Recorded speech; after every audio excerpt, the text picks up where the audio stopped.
Yung halaman na to guys, hydroponic. Mayroon akong video nito kung paano ko ito tinanim o paano ko ito ginawang hydroponic. Ito ay baging sigarilyas ito guys. Nung una, ganito lang siya kahaba. Ganito lang siya kahaba. Pero ngayon, lumaki na siya oh. Dumami na yung kanyang baging. Ayan na siya oh. Abot na dito. Ayan. Experiment lang to guys.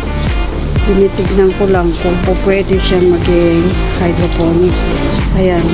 Pinagagapan ko dito para pag nag-harvest mas madali na lang. Kaya si Beso haba na. Hanggang dito na. Ayan. Karoon na siya ng maraming sibol. Ayan siya.